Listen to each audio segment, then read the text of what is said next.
Welcome, friends. Today, we are doing more first impressions. Finally. So, it's been a little while, about a week or so, since I last did some impressions on the house of Etat Libre d'Orange. And so I thought I would strike again. So here we are. Today's offerings are Jasmine A Cigarette, Like This, I'll be the judge of that, Fat Electrician, and She Was An Anomaly. I am quite looking forward to smelling these, actually. I'm enjoying it.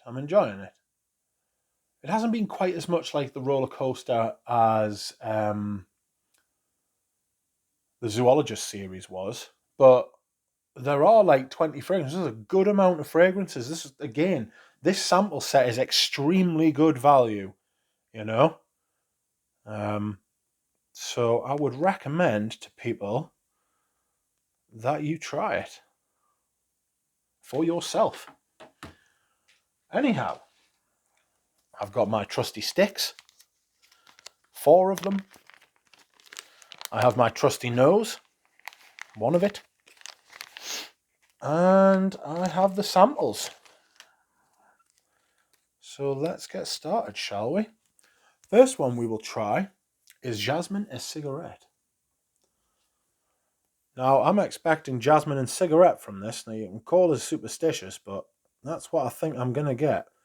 Fragrance is made by Antoine Massondieu, who has made quite a few perfumes, but none of them spring to mind. It's that type of perfumer. You've heard of him more than you've heard of his perfumes. Like they don't stick in the mind, you know? But the notes are jasmine, tobacco, hay, apricot, musk, cumin, cedar, tonka, and amber. Ooh.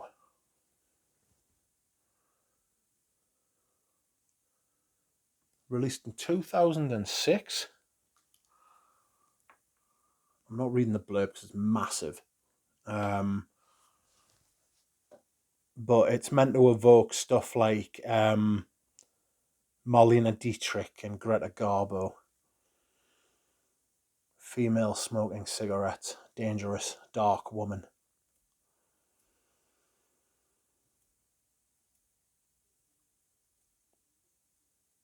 I remember this.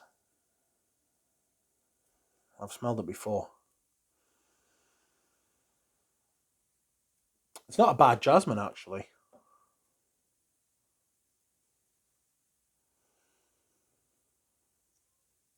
I'm getting the apricot. I'm definitely getting like this apricot note. And I'm also, obviously, I'm getting the jasmine and this like smoked tobacco kind of feel, you know? Like a tobacco that's being consumed. I'm definitely getting that. This is for like a sexy woman. This is for like not like a girl, you know.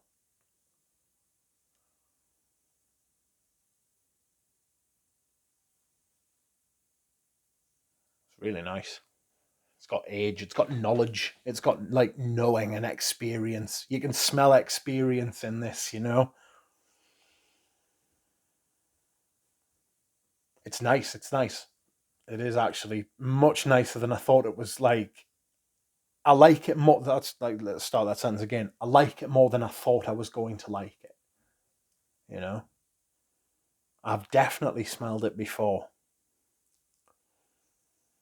Not in this sample set. Maybe as I've sampled this before, it's come as like a free sample in a box, or somebody I know might have worn this. Although I really doubt it. But I've smelled this smell before. Maybe it's just very good at like invoking or evoking, I should say, that response. There's a little bit of sharpness to it, just a little bit. I think that might be coming from the hay. You know when you smell hay, you get that dryness at the back of your throat?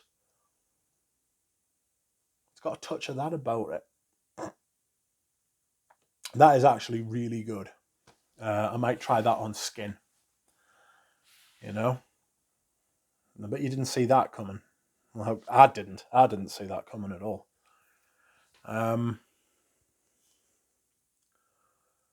So, next, we are going to smell what used to be called Tilda Swinton Like This. Now, I don't know who Tilda Swinton is, and I'm not really sure. I'm not bothered.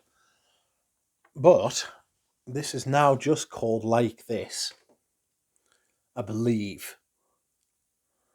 It was launched in 2010, and the perfumer is Mathilde Bijawi. Forgive us. Okay. So, Tilda Swinton, what's your nose like? Let's see what the notes are first, shall we? Oh, I don't like this. Not from the outside. I haven't even put it to my nose yet. I can smell it in the air.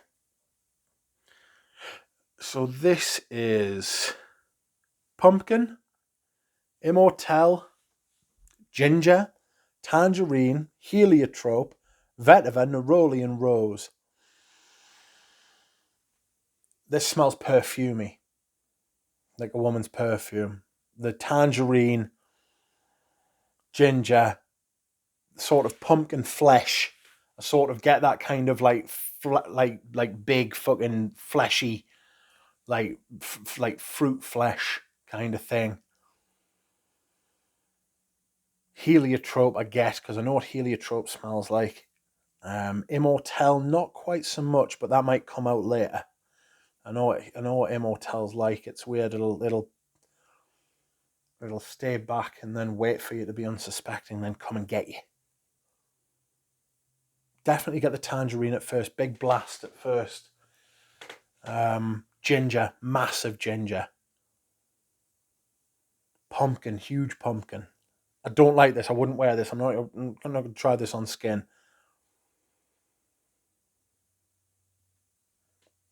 It's a little pointed too. Heliotrope, like this pumpkin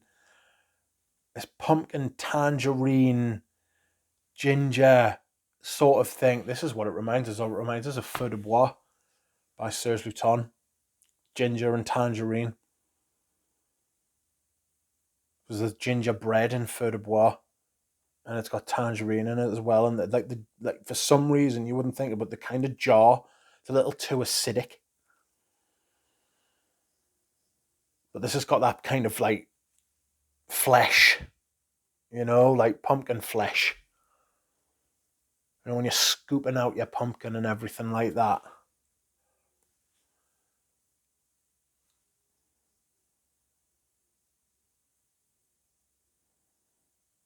It's a little bit artsy.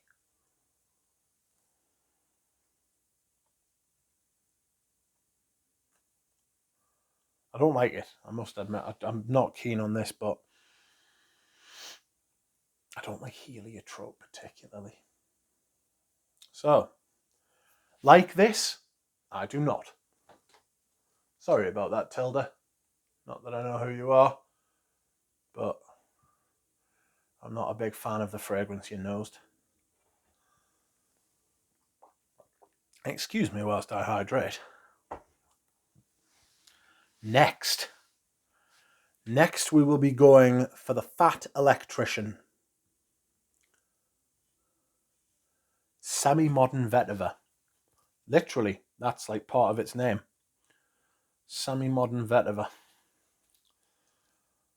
How strange. This is quite a famous perfume in the community simply because of its name, I think.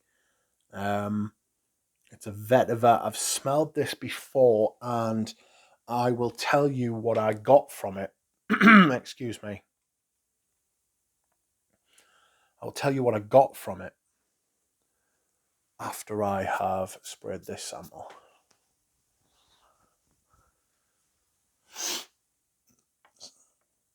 I'll see if I still get it. Yeah, a bit. So the notes, right, are whipped cream, marron glace, vetiver, vanilla, olive leaf, myrrh, and a Popanax. So the fragrance, right, that I used to think this smelled a bit like was Body Koros from YSL, of course. By the way, this was launched in 2009 and it was made again by Anthony Massondier. It's nice. You get that creaminess, and there's a creaminess in Body Koros as well. But whereas this is more vetiver based, that's more like eucalyptus. So you get the cream and the green, you know? And this is cream and green from vetiver, which can be a little bit creamy sometimes as well.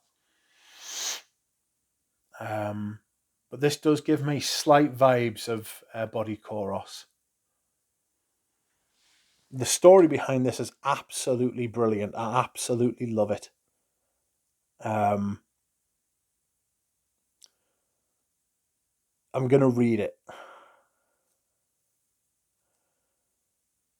Right. So it says, his beauty would have been his greatest asset.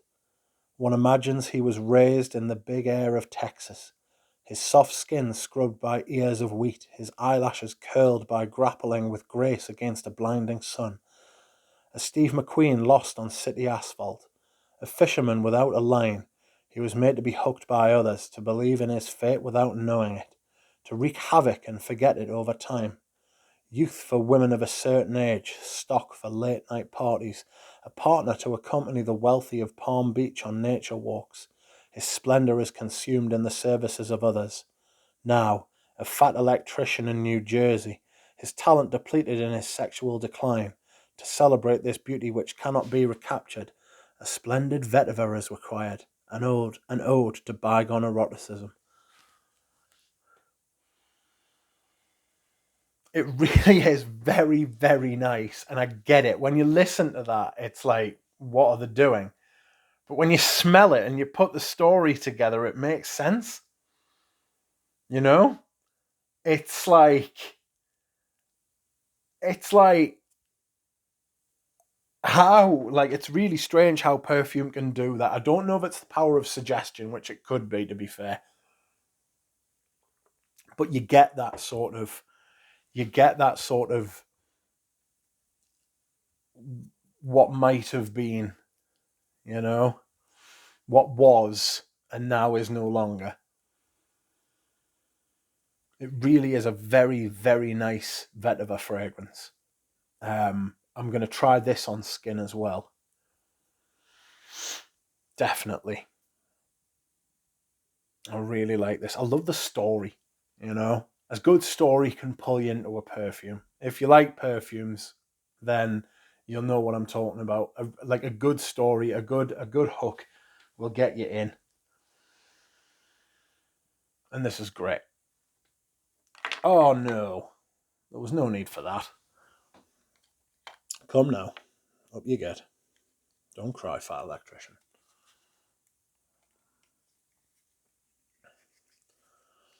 Not to worry, you've had a good life.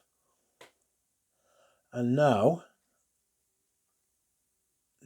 we move on to our last fragrance of the day, which is She Was An Anomaly.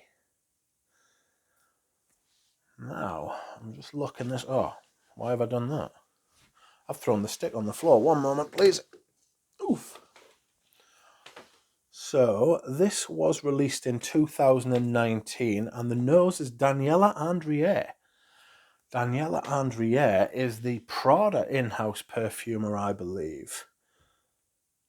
Or is that Mathilde Laurent? I always get them two mixed up. Let me have a look. I'm pretty sure she's done loads of stuff over the years. She's obviously been very, very busy, you know. But yeah, she is the Prada in-house perfumer. but she's made a lot of perfumes for other people, including like Bulgarian, all that sort of stuff. I shall read you the notes. The notes are green tangerine, vanilla orchid, incense, plum, we like plum. Base notes are musk, sandalwood, and amber. Now, vanilla, amber, sandalwood, that kind of rings a bell, because if you've smelled any of our stuff from Prada, you will know she definitely has a style for them. It's very soapy, it's very clean, powdery, fresh. I think this is of that kind of style, although that green tangerine at the top is a little fruity. Just a little bit. You know, just unripe fruit, you know, still green. Very nice. It's very well made.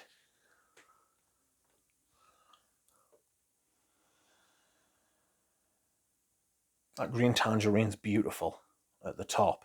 Very Italian. I don't know if she is Italian, but it smells like, you know, Italian citrus. It's got that kind of thing going on. Fresh. You can get the little bit of incense in there as well. Just a touch, like a dab, you know. It's obviously creamy, fresh, like musk. Fragrantica says musk and sandalwood are the main notes. I would say yes, they're definitely there waiting to take over. That green tangerine note at the top, I hope she's still got a hold of that, and she wants to develop it and work with it, because that, if she made that a bigger top note in something and made a bigger perfume, like with slightly more headway, that tangerine note was beautiful. It's disappearing now under the onslaught of the sandalwood and the musk, but that's a lovely perfume. That's really, really lovely. Very clean, very fresh, very soft. If you didn't want to offend anyone, it would be a perfect work scent. You know, especially for a lady. I'm getting a little touch of the plum now. I do mean a little bit. She's done this with a very light touch. It's beautiful. I might even try this on skin, actually. I would buy this for a young lady professional. If she worked in an office, if she worked where you had to go for you had to dress smart and stuff like that. You worked around other people. You wanted to smell fresh and clean, but you didn't necessarily want to smell like you were wearing perfume per se. And maybe that's a little bit harsh, because it does have a little bit of a perfume tint.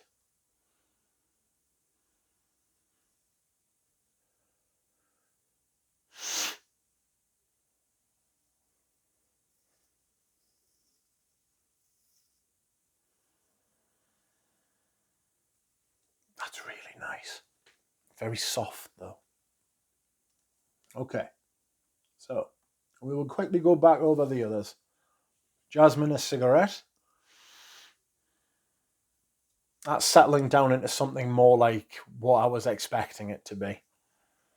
Still nice. Jasmine's a bit stronger. The cigarette's a little bit dirtier. Nice. So I'll probably still try that on skin. Like this. It's good. It's quality. All these are good quality, right? Just because I don't like them doesn't mean that I don't respect them. They're good quality. But I don't like that. Ironically. Sorry about that. Like this? No. Fat Electricity.